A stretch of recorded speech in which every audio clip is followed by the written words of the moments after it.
All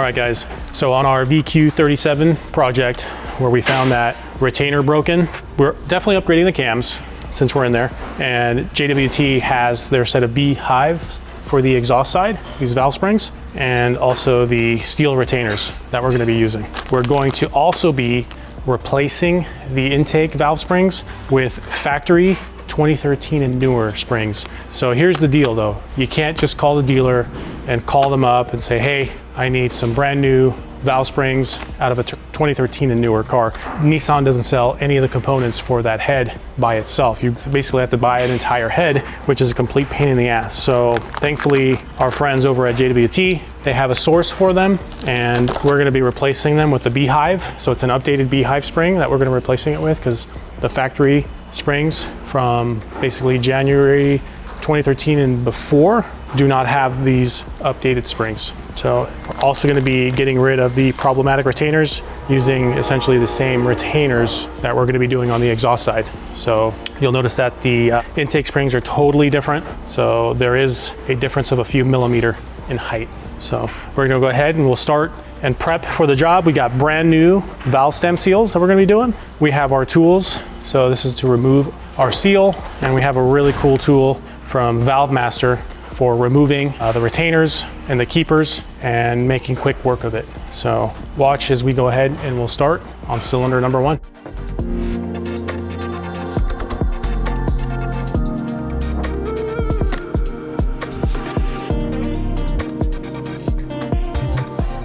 All right, so we have our hose, and we're gonna basically just pressurize that cylinder, and that's gonna keep our valves from falling down into our cylinders. So the key here is you gotta make sure if you're gonna try to do this on your own at home that you've got a big enough tank, because your compressor is gonna be running. You definitely don't wanna run out of pressure, and you don't wanna run out of volume. So that's gonna be key. So we're gonna compress, basically get air right in there, and then we will be able to get to work. So here we go.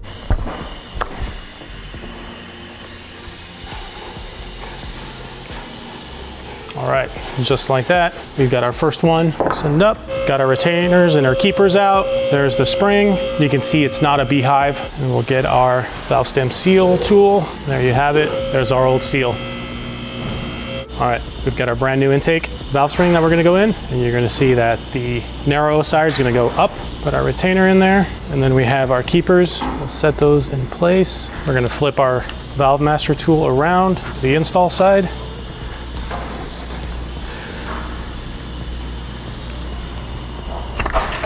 And just like that, you got an installed your spring there. Can you point out the difference? All right guys, so take a look at the difference. You got a much bigger retainer on the left-hand side. That's the original pre-2013, and then you have the update on the right.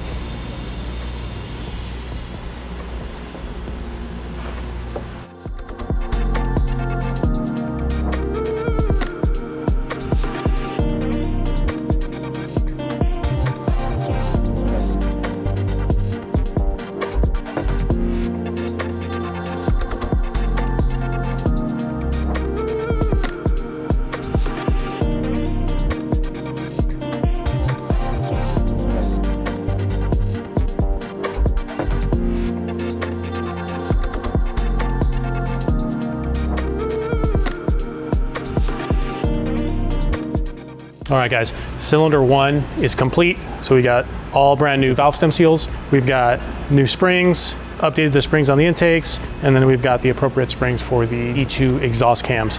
So now we just need to do the rest of the other 5 cylinders, and we can begin reassembly.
All right, guys, we've gone ahead. We got our buckets back in, our shims. All the valve springs are done. Valve stem seals all completed. And we've prepped our V-Vel ladder, got all the old silicone off. We are ready to get these C2 cams installed, cleaned up, and we'll go ahead and just clean them up with a little bit of acetone, and then we'll get them prepped and lubed up so we don't run these things dry onto our heads. And then we'll get our V-Vel ladder assembly with silicone, and we'll go ahead and we'll install it.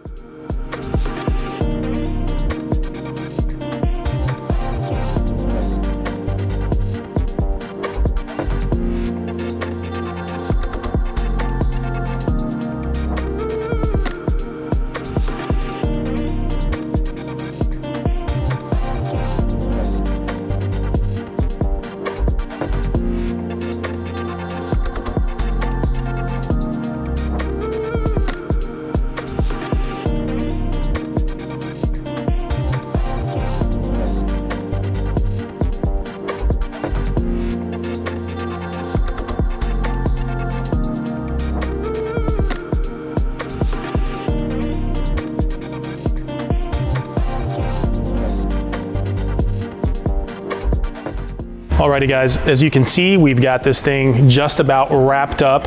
We've got our timing cover back on, of course, all our chains, all tensioners, everything's been replaced. Brand new rear oil gallery gaskets as well, new crank seal, so basically a full refresh on the entire valve train. The whole V-valve assembly was apart, and we've got all that stuff back together.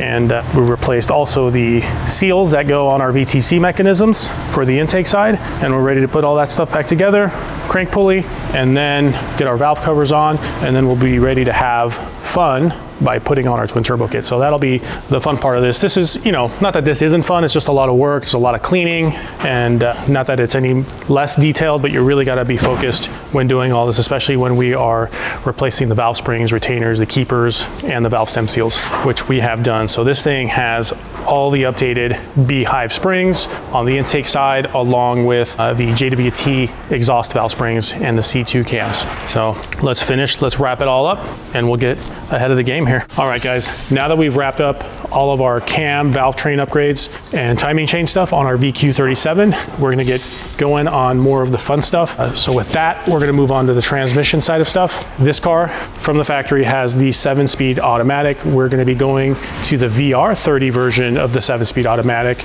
Reason why is it's able to handle a lot more power and torque without needing any modifications. So really cost-effective way to make some more power through your automatic VQ37. So we've pulled the valve body out of the old original transmission, and we're gonna get ready to put the new VR30 trans, good used one. And while we're doing that, we're gonna take advantage and put our fast intentions flex plate on there. So this is the VQ37 flex plate. You still have to use that because the sensor ring for the crank is for the VQ37. The rest of it, the torque converter, will bolt up just fine to our fast intentions flex plate. So we get going on this install. We've replaced our rear main seal while we have our flex plate out. Fast Intentions provides brand new ARP hardware for the crankshaft and also the for the converter to the flex plate.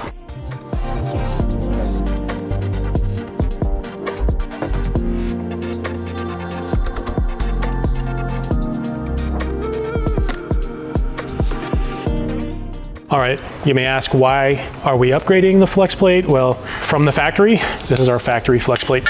You'll see it's got basically a really thin stamped steel type of material. So these are pretty notorious, especially for the aggressive drivers. I've had NA application. Cars break these, essentially a maniac driving, really. But especially when you're making more power and torque, these are really susceptible to cracking and breaking. So very common in the higher horsepower stuff. And you can actually, when they break, you could damage the back of the motor, areas where the rear main seal seals against the crankshaft. So there's potential for a little bit of carnage there. So it's a good idea to go to a billet style, what's stronger. So it's worth the insurance and peace of mind. So even if you're in there, maybe if you do even have an NA application and you got to replace the torque converter because it failed, or you're upgrading, you may as well upgrade the flex plate while you're at it. Okay, pay attention. You've got a dowel hole. This dowel hole is your alignment for the sensor ring. It only can go on one way. Your dowel is in the crankshaft. You just want to line a dowel on the crankshaft with a dowel hole on the flex plate. Same thing applies when you're doing your clutch and flywheel. Your flywheel is going to have that same dowel hole. I bring it up because I've seen people do this. I've had cars towed to us. They won't run after somebody puts in a clutch and flywheel setup. We've got some red Loctite on our threads.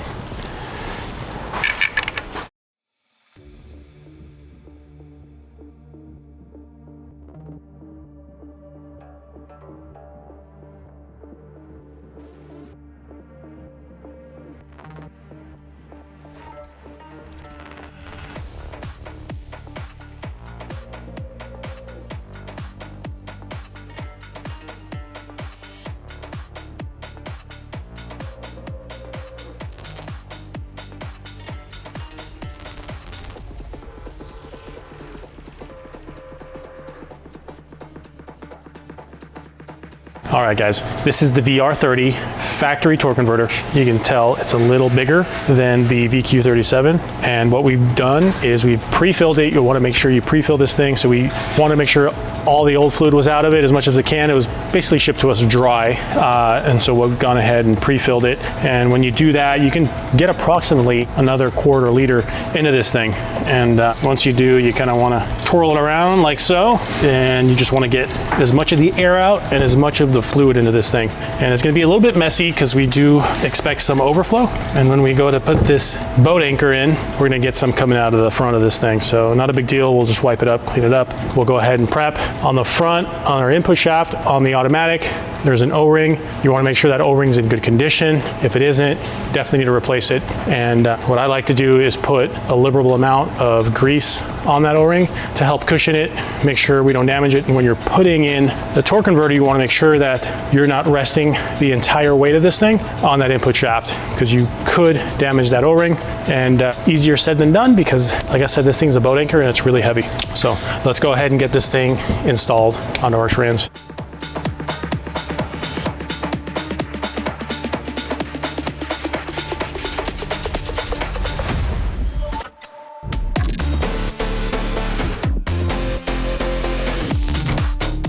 All right, we've got it in. It's essentially like a two-step process. You kind of get it on the first set of splines, and then you got to make sure you rotate it and get it up in there into the second set. So we'll get this cleaned up, and then the boys will help me get this installed onto the engine.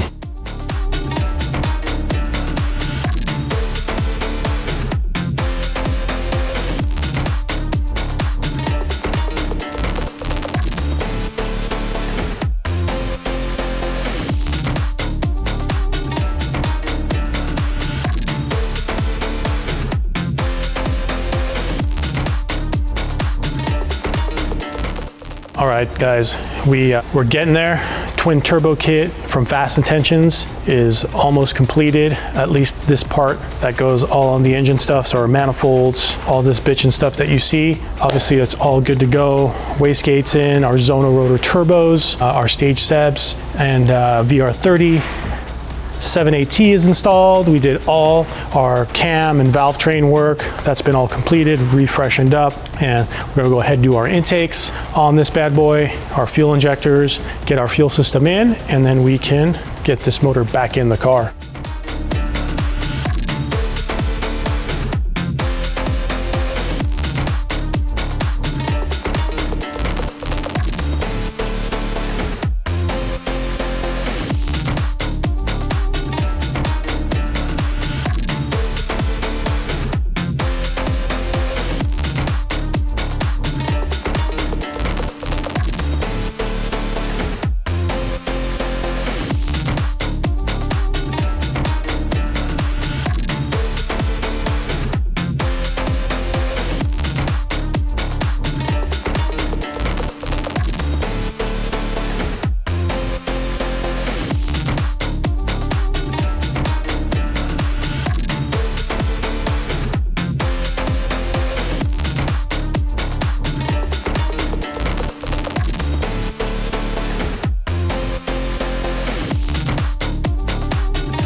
we have gotten to the point now where this G37 is just about 99% all wrapped up, guys. Bumpers on, a bit of a mission to get this bad boy on because this Z has a bit of a mission to get the bumper back on because this one has the adaptive cruise control sensor. It's got that radar in the front, so definitely tight fitting. Fast Intentions has a nice little bracket that comes off the intercooler, so it relocates that sensor to the center. It used to be offset, so that's why we've got this opening here that's not gonna be filled. So what can happen is, of course, get a grill off of a non-adaptive cruise control G37, put that in its place, but now really what we're here for is the meat and potatoes.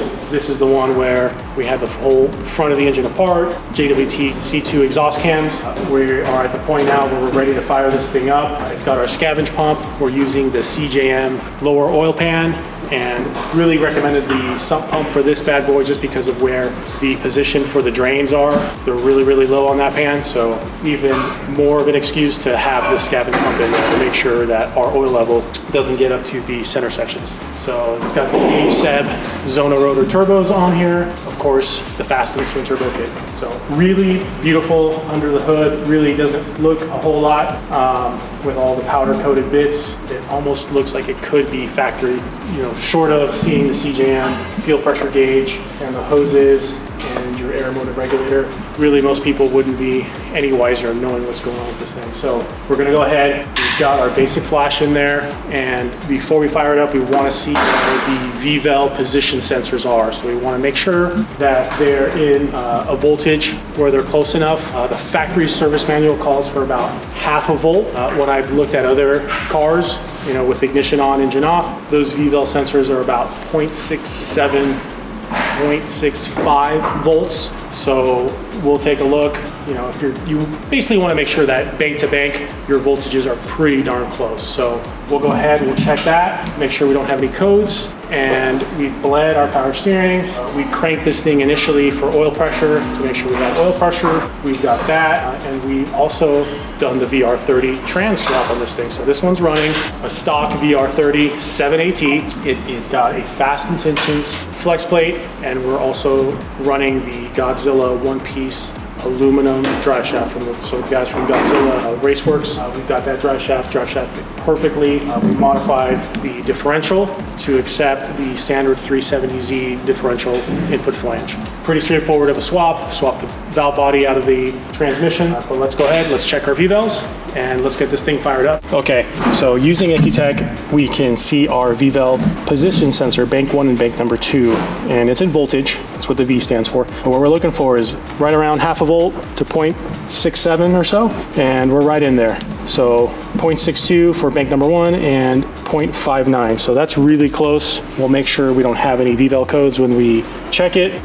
When we cranked it, we didn't see anything, so that's a good sign. We did that with the fuel pump fuse removed, so it wouldn't start, but I'm happy with that. So if you need to adjust your voltages at rest, you got 2 bolts at the back of the V-valve motor, and it's slotted, so you can rotate each sensor to get you where you need to be. So if it's too far off, you might have a problem with the reassembly on the V-valve ladder, but you know, that's why take your time when you're doing a big job like this. So this thing got all brand new valve springs, new seals, it got the works. So a little mini refresh for the chain system and for the heads. So let's go ahead, we'll fire it up. We don't have our downpipes connected to anything right now because it's got a custom little V-band setup, but let's hear this bad boy.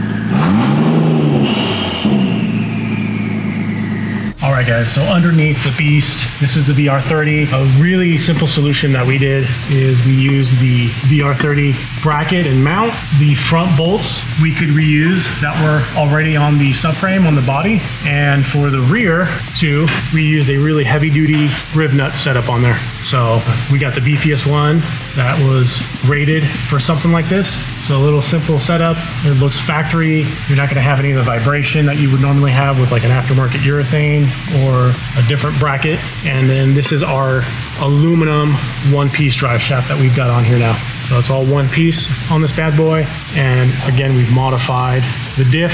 And the last thing we really got to do this thing is put on some V-bands back here so that it can connect to his existing catback that he's got.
We've wrapped up Rosellio's on the dyno. Pretty large project, you know, besides having the motor out. Did the cams, had everything blown apart for the timing chains, of course. We found that the rear oil calorie gaskets were blown out. So we cleaned all that stuff up, fixed it all up, and got the FI twin turbo kit in, got our scavenge pump kit in there with the CJM billet oil pan, and everything's come together really nice. And of course, we've also done the VR30 transmission swap using the Fast Intentions billet flex plate. No issues there. Running the CJM fuel system, billet hat, you know, typical Walbro drop-in fuel pump. It's got our boost control in there, and this car, being from New York, is running 93 octane, so we definitely got to see how much better things can run versus our 91 octane. So let's take a look at what it did. All right, guys, so we've got 3 different boost levels. We got almost 6 pounds, 7.5, and 10.8, almost 11 pounds of boost. So you can see what it's doing here on regular pump gas. In this instance, it's got 93 in it with boost control completely turned off. Lowest power is about 431 wheel and 376 foot-pounds of torque. Quick little change of the map. We're making 7.5, and we're about 460 wheel and 400 foot-pounds of torque. And this isn't our highest on 93. I'll pull that one up in a little bit, but just to show you the differences in our boost pressures, we're making almost 11 pounds, and we're up to 515 wheel and 409 foot-pounds of torque. So we are able to control our boost pressure. That way we can keep our torque low. This thing's got 90,000 miles on it. You know, we want to make sure that those connecting rods stay together as long as possible with the amount of miles it's got. Let's pull up what highest power we got on 93 octane next. All right, and so for the most that we got out of it, we could probably get a little bit more, but there's no need to kind of throw everything at it on pump gas. You know, that's why we have E85, but just under 14 pounds, 13.8. We ended up doing about 574. It's reading 582 just because it had a little bit of a upward spiral when the throttle's closed. So it's right around 574, you know, really close to the 580. So did this really effortlessly on 93 octane. You can see how good the 93 octane is, and you know, the JWT C2 cams are definitely helping us out in moving a little bit more airflow as well without having to stress the engine out as much. So 574 and 449 foot-pounds of torque. So let's pull up E85 and let's see what it did. We're just going to show the same boost. We didn't go up any higher in boost, but we just switched over to E85, did our tuning for that, and we'll pull that up next. All right, guys, E85, we were about roughly E70. It was a little difficult to get it all the way up a little higher just because we had 93 in there, but you can see boost level roughly the same as our highest pump gas, and we pulled 657 wheel and 496 foot-pounds of torque. torque. So not too shabby out of this 7AT VR30. Just to recap, fast intentions twin turbo kit with the Stage Seb turbos. So essentially my preferred choice, especially if somebody is looking to make close to 1,000 wheel in the future. You got tons of headroom, and the benefit of the larger turbo is we help keep our cylinder pressures down by having lower exhaust back pressure. That is a huge key in keeping these things alive, and of course on factory connecting rods, not going too nutty with the torque. So you can see how we've got our boost coming in, ramping in nice and linear.